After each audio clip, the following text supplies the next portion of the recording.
Alrighty, this video today is brought to you by CMPSG's Aztec series. Dear esteemed collector, embrace the legacy of Totec, the Aztec flayed god of rebirth and renewal. His myth, celebrated through sacred rituals, symbolizes the earth's rejuvenation and the promise of abundance. Holding the, I don't know how to pronounce this, Totec, you possess a piece that intertwines ancient lore with motifs of life's perpetual cycle, echoing our ancestors' aspirations for growth and renewal. We thank you deeply for your support. May this artifact not only enhance your collection, but also inspire a resurgence of vitality and hope in your life, drawing from the well of ancient wisdom. We invite you to explore CMPSG's Aztec series further, where each creation honors our heritage through modern craftsmanship, offering a unique journey through time and culture. With gratitude for joining us on this profound journey, the CMPSG team. Okay, so this company here, they sent me this whistle. Got a lot of weight to it. And apparently, I asked them what it's supposed to sound like. They said it's supposed to sound like a woman screaming. So let's give it a blow. I don't know, maybe I'm supposed to blow it louder. To me, it sounds like a crowd of people going. But anyways, for this video, I thought it would be cool to draw something inspired by this this flayed god. Okay, so thank you for joining me. I'm going to grab my sketchbook and then we will be starting the drawing.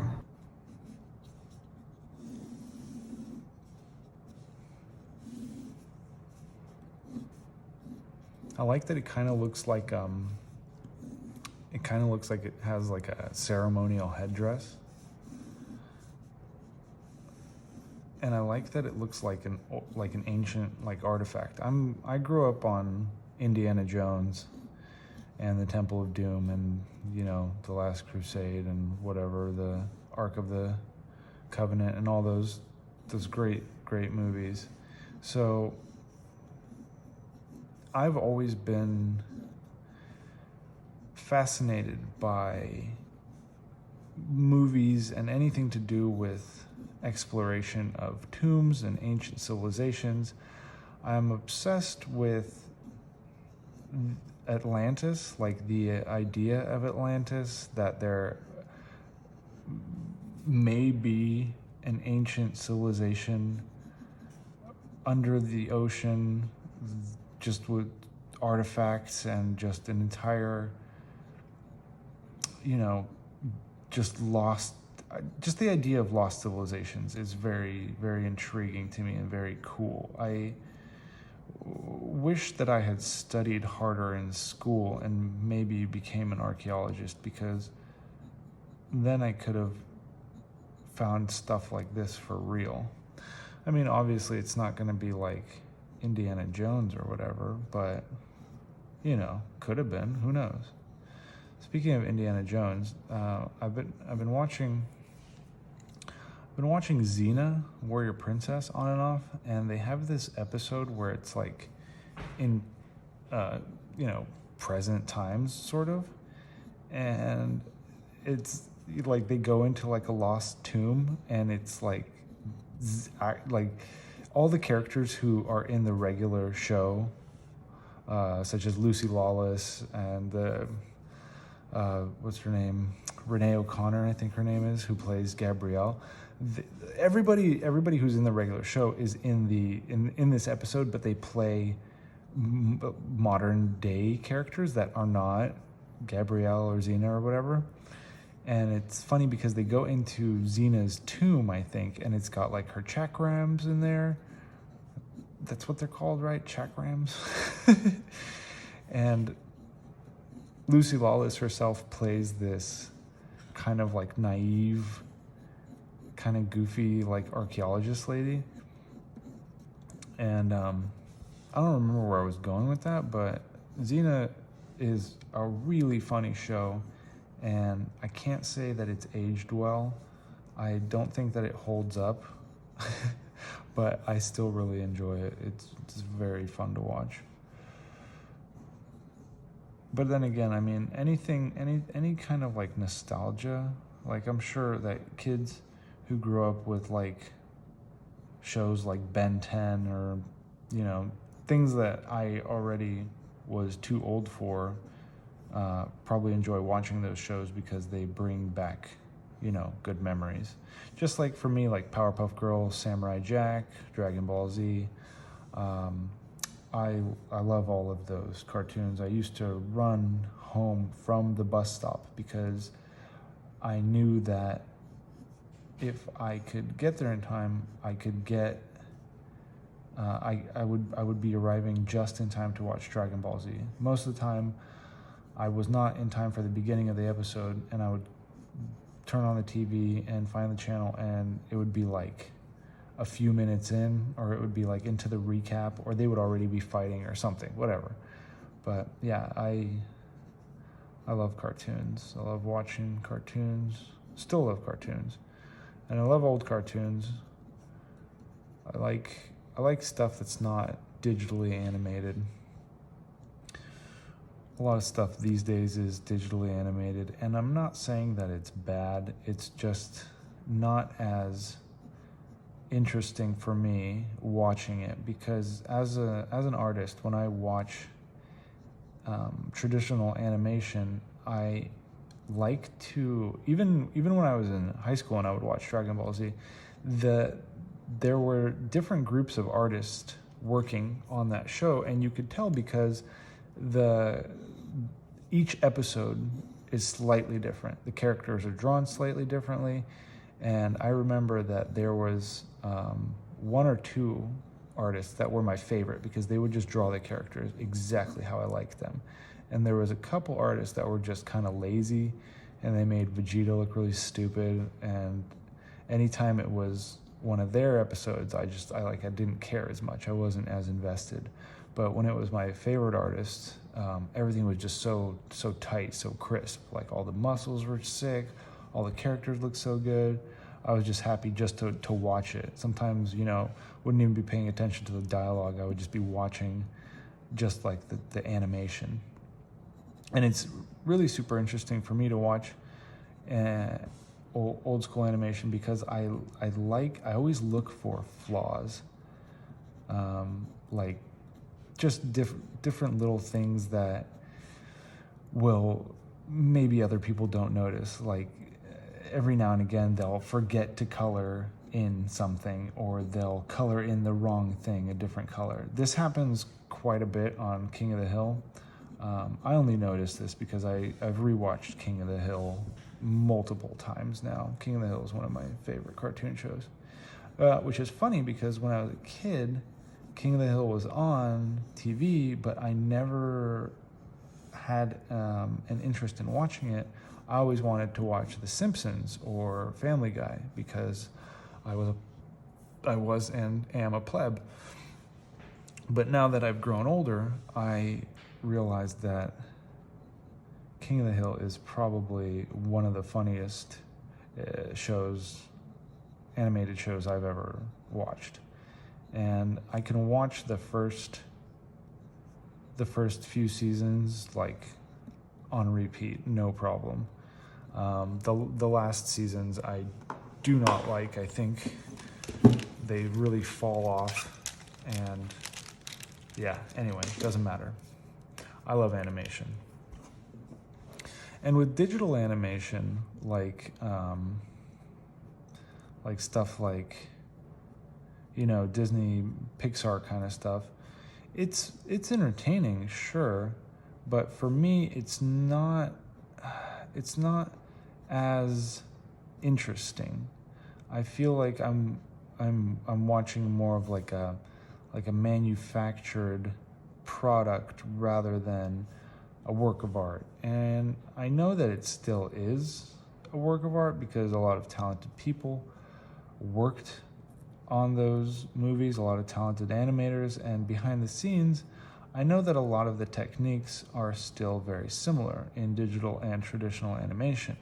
It's just, it doesn't carry over quite the same way when you don't see the mistakes, and you don't see the stuff that was, left in there because they were on a time constraint. They just had to get it out, With modern digital animation, everything, by the time you see it, everything is so polished that there's almost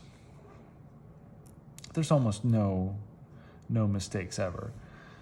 And I mean, that's I guess that is a good product in a sense. Like when you play a video game, you want it to be polished. You want everything to be fluid and smooth, because when it's not, it takes you out of that immersion. And I guess with modern animation, there is that level of immersion, because you kind of are sucked into the magical world.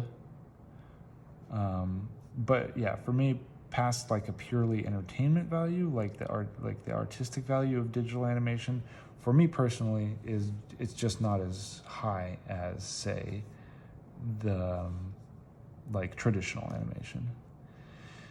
The thing that really gets me interested about traditional animation is that it's all drawn and then hand painted on sheets of, I think, cellulose, which I think is a plant-based, like a plant-based sort of plastic. Correct me if I'm wrong. Again, I might be just talking out of my butthole here. But the fact that each frame is first drawn and then hand painted is so wild to me, that they had to do these things on like massive,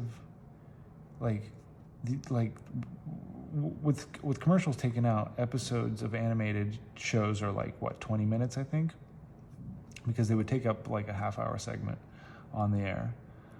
And at I think it's like 24 frames a second for traditional animation. It may be a bit lower, but for like cheaper stuff, but I'm not sure. But just to think that for 1 second, 24, first of all, drawings, right? And then after those drawings are done, then they're hand painted onto these transparent sheets that are then put in front of a camera and then traded out. You put one down, click, take it out, put the next one down, click. And all of this is then on top of hand-drawn backgrounds. To me, that kind of labor of love is just like, it makes me want to watch stuff regardless of what it is. Like traditional animation, you could put in anything. You can put in Tom and Jerry, you could put in whatever, 50 of the greatest cartoons, you could put in Gulliver's Travels. Any kind of animation that is non-digital, to me, it's just art. It's like going to a museum and just soaking up all of that artistry. And yeah, I really do miss that. I miss being able to just turn on the TV and watch, a new episode of something that came out that was, hand drawn. Like Dexter's Lab. Dexter's Lab was one of my favorite cartoons growing up. And that is done in a traditional style, just like Powerpuff Girls, just like Johnny Bravo, just like all those old school, around like the 90s, what are they called?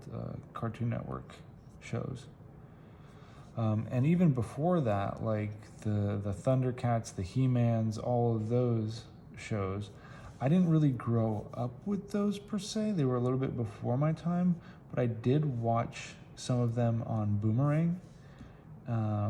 And when I was a kid, I grew up with Scooby-Doo. Scooby-Doo is pretty old. I did at the time find them boring, shows like Johnny Quest or whatever. I thought they were kind of boring, but nowadays I can watch those shows and be extremely satisfied with what I'm seeing, regardless of the actual like story or dialogue or whatever. It's like I said, just the sheer artistry behind the process of the creation of the animation is like what I'm very interested in seeing, like the transitions, the backgrounds, the characters, the way that the characters move. I like to a lot, like, so in Disney, the way that they, like in Snow White and a lot of the older cartoons, to achieve realistic movement in humanoid characters like Snow White or the evil queen or whatever, they would rotoscope the animation, which basically means that they had a live actor perform the exact motions that they wanted in the cartoon, and then they would basically go over frame by frame of the video and basically trace over and then draw in the details of the character or whatever. All right, I am now erasing.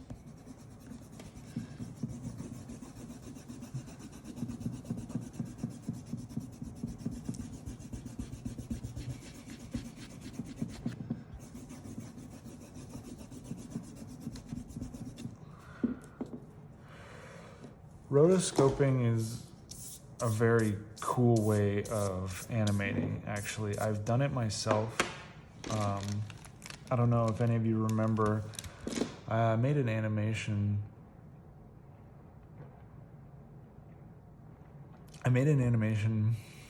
Probably like 2, maybe 3 years ago now, I can't even remember, of a knight, and he was like, he rolls backwards, like he does like a dodge roll, and he impales himself on his sword and then falls over, and the sword goes through his body, and then it does like a little flip, and it lands in his ass, and then he farts, and he dies, and then a skeleton comes out, like a skeleton image of like an undead from Dark Souls comes out and like shrieks and then like runs away. And the way that I did the animation of the guy rolling is actually rotoscoped off of a there's a really funny like GIF that I found of some MMA fight where this guy just like out of nowhere just starts kind of dodge rolling, and it's really funny, and every time I see it I laughed, so I decided that I would make like a tribute to Dark Souls by doing this little animation. Speaking of Dark Souls, I really like Dark Souls. I really like From Software, and I recently went on eBay and purchased Tenchu Z for the Xbox 360 because it's an old FromSoft game, and the earliest FromSoft game I have played personally is Demon's Souls for PS3, and I was looking at old PlayStation 3 and Xbox 360 exclusives the other day because I'm a pretty avid gamer, and I really like older games. I just think that modern games, while some of them are good, a lot of them are very boring to me. They don't have what I'm looking for in a video game, which is like they don't really hold my attention, or they are too or they're just like too long, or they're too easy, but like older games I very much enjoy. I like if there's any fans of Monolith Entertainment out there, I really like I really like Monolith games. What's it called? No One Lives Forever. Big fan of those. I also really like Condemned.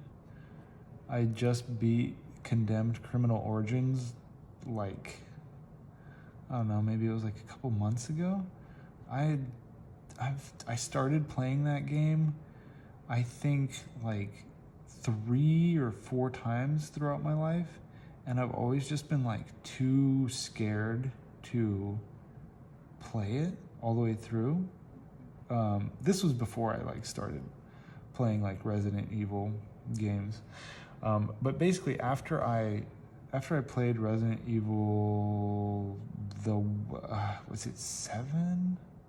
Not Village, the one before Village, the one where you're stuck in a house with like a crazy family. I played that game alone in the dark, and after that, I am no longer afraid of anything. That game cured me of fear, which I can definitely recommend if anybody is afraid of stuff. If you can make it through that game, you will no longer be afraid of anything ever. You'll no longer be afraid of monsters or home invaders or anything. Nothing will faze you. You will not even be afraid of death. That game will cure you of all of those things. So, yeah. Anyways, Condemned, I actually played Condemned Criminal Origins on my PC. My PC is from 20, I think it's from 2021 or 2020. And I have upgraded RAM, and I have upgraded an upgraded graphics card. I upgraded the graphics card a couple years ago, it's like 2 years ago. So I can run most new games pretty well. The only thing that really makes my computer chug balls is like when I'm running something that has like a massive open world. That most recently, I was playing Days Gone probably like a few months back, and that game made my computer very loud, but totally worth it. Anybody who likes zombie games or whatever open world games, like Days Gone is hugely underrated, super cool game, very, very fun. But yeah, so my computer it's not like a super amazing computer, but it's also not like a super crappy computer. I would say it's like a pretty, I would say it's above average. It's an above average computer. It's nice. It can play most things. But what I'm getting to is that I enjoy playing older games on it because older games require very little virtual memory. They require they don't put much of a strain on your computer. So I can run pretty much any old game. And also older games are cheap. I have a Good Old Games account, and I also have a Steam account. So anytime any games that are on my wish list are on sale, I pick those puppies up and I play them, the old ones. And like I said, I played Condemned.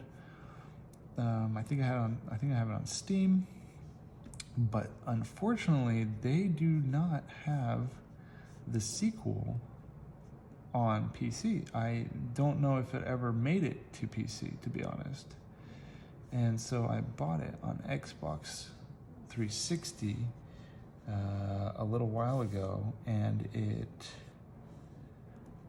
came, and I was a little bit afraid that the disc would be messed up because it's an older game, like I said, but it was perfect, like immaculate. Whoever took whoever game it was, they either never played it or they just took amazing care of it.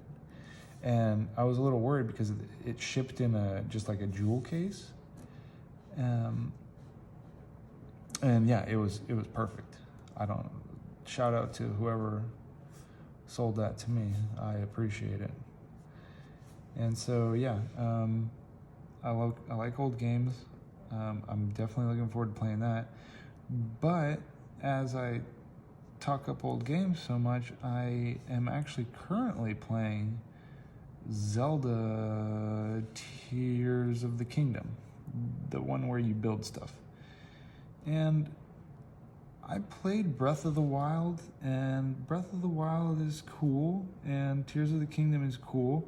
It's really funny that they used the exact same map to make two different games. I think it was actually a pretty smart move, because the first one, Breath of the Wild, I feel like even though it is a pretty big game and it is pretty fun or whatever, and they have a bunch of stuff that you can find, I feel like they didn't utilize it to its full capacity. I feel like there's so much more that could have been done with that game. So what Tears of the Kingdom feels like is like the completed version of what Breath of the Wild should have been.